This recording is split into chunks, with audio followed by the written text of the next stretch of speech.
This is the most blessed workshop we ever had because of so many reasons. One, unang-una, kayo pong mga participants. Kung wala po kayo, wala po tayong workshop. Maraming salamat.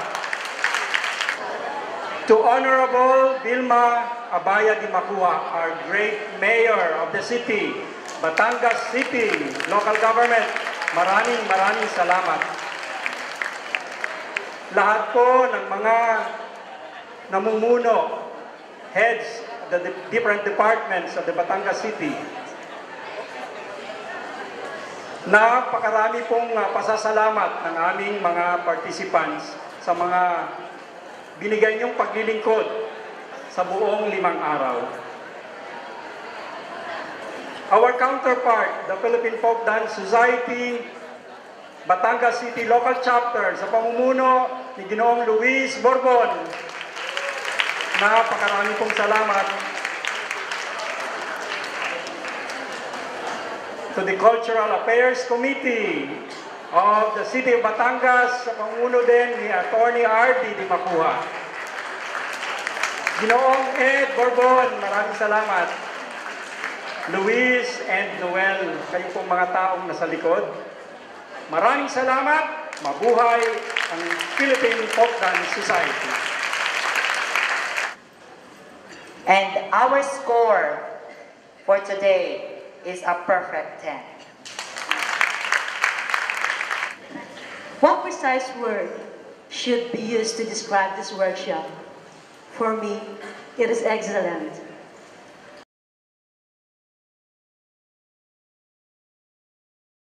You are Isil of Bukidnon State University, Malaybalay City. This is your first time in Batangas City. Sure, this is my first time. How do you find Batangas City? Nice. It's a very colorful city. All the people are so respectable. Very, very nice. Okay. Excellent. Nothing to describe. It's really very, very excellent. And so with the venue, very accommodating people around, especially the support of the mayor. Masbate po. Basta naman po ang masasabi? 2 words. 105% napakaganda po ng Batangas. Sana po makabalik kami uli dito. How about you? About the workshop? Okay lang po. Opo. Mas maganda ho yung venue ngayon. Dati ba'y saan? Sa Bago City. Maganda sa back. 31st. Ngayon, mas maganda ngayon dahil mas maganda yung pagkuha nila. Yung accommodating ang mga Batanggenyo. Ganda ng lugar po ng Batangas. At saka, Sarangani Province po kami. Kay Manny Pacquiao? Opo.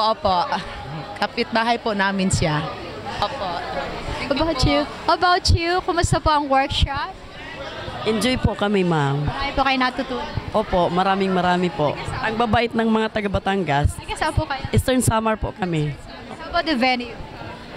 Napakaganda. Malamig? Lahat ng mga napuntahan naming venue, ito yung pinaka-the best.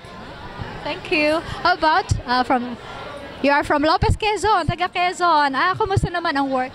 It's okay. It's very interesting and it helped me a lot being a teacher. From Iloilo. Yes, ma'am. I'm from Iloilo. What can you say about the workshop and the place? First, the place, very warm people and very accommodating yung mga tao dito. Especially yung traffic police. Mga police officers, very accommodating. Talaga? Mga pulis? Accommodating? Bakit? Sinasamahan kayo? Yes, of course. Well secured. Oo. Upon our arrival until yesterday. I'm from Luan Kultura from Malaybalay City Division, Bukidnon Region 10 po. Nag-enjoy po kayo sa workshop? Yes, ma'am. Very hospitable po ang mga Batanggenyo po. Nabili ba kayo dito mga pasalubong? Meron po. Ano po yun? Yung balisong po. Huwag nyo gagamitin. Opo. Pero hopefully makapasok sa airplano po. Pa? Occidental. Mascara. Yes, mascara. Okay, maganda doon ang lugar ng Batangas at saka ang accommodation dito maganda. The mayor and Sir Noel from Cultural. Yung mga tao dito mababait talaga. at saka religious. Yan ang observation ko talaga. So much dito sa lugar ninyo. Enjoy kami dito sa lugar ninyo. Naka-attend na rin ako ng workshops before, pero so far ito ang pinaka maganda para sa akin. Bukod kasi sa napakaganda ng accommodation, very conducive ang venue para talaga ma-explore namin yung lahat, lalo na yung sa workshops. Lahat halos nagpa-participate, walang masarap, inaantok kasi malamig, pero halos majority talaga ay nagpa-participate. Unlike before, dahil sa sobrang init ng venue, tinatamad na, nakaupo na lang. Pero ngayon talagang masaya dahil ganado ang lahat, tapos kahit napapagod na, tuloy-tuloy pa rin. Ay makasama natin dito ang Vice President ng Philippine Folk Dance Society na walang iba kundi si Miss Josie Guillen. At connected din po kayo sa Cultural Center of the Philippines. Unang-una, masyado kaming overwhelmed sa support ng Batangas City Government. Na-overwhelmed kami. This is the best venue. This is so far the best hosting, the best accommodation na na-experience namin. 26 years po itong programa na to na ginanap sa Folk Arts Theater. Pagkatapos ng Folk Arts Theater, dahil sa gusto naman ng sa hiling ng mga kasamahan nating mga teachers sa iba-ibang regions, dinala namin sila sa Cebu, dinala namin sa Olongapo, sa Davao, sa Legazpi, sa Bago City, Negros Occidental, at ngayon nga dito sa Batangas, nagulat kami lahat. Super! Ang ganda-ganda ng facilities, world class, bagong-bago. Ang mga participants po namin ay tunay na tuwang-tuwang-tuwa. Napakahirap nga siguro na sundan ito. Kasi saan nga ba sa susunod na taon gaganapin? So, baka maghanap sila ng ganitong klase na accommodation. Mahihirapan po kami talaga. Medyo nga kami noon kinabahan kasi nung mag-ocular inspection kami dito, kasi po lahat ng nagbibid, pinupuntahan namin. Nung magpunta kami dito, kinabahan kami kasi wala pa yung sinasabi nilang paggaganapan. Pero ibang klase pala mga Batanggenyo naman, specifically ang Batangas City. Kasi pag sinabi nila, pag ipinangako nila, talagang ginagawa, nagaganap, and more than what is expected pa.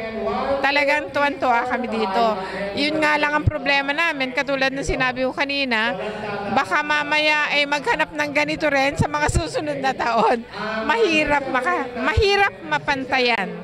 Assessment nga nung isa, ma'am, kasi maganda ang facilities, hindi ka nagpapawisan. So kahit na 15 ang sayaw na natutunan nila sa isang araw, may araw na 7 sayaw.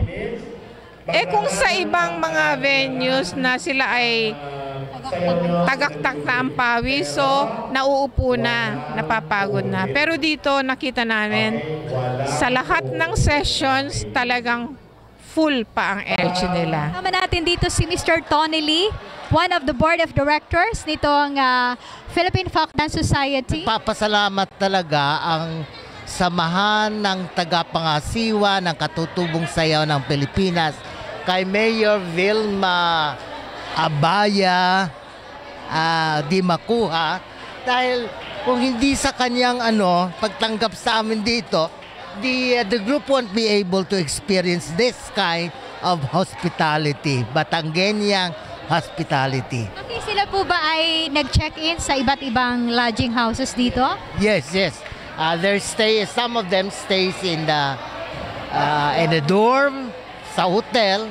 Yung mga delegates na merong funding talaga sa kanilang local government, dun sila sa magandang hotel na Ngayon, yung mga teachers na on their own, nagtitipid din sila, so they go to a cheaper place. At yun naman po ay dito po sa mga accommodation, talagang nag-research na po ang lungsod ng Batangas, pati po yung pagsakay sa tricycle ay kanila na pong ini-announce sa mga bulletins. So sa tingin nyo ay smooth sailing po from day 1 to day 5 ito? I think they have evaluated the 32nd National Folk Dance Workshop.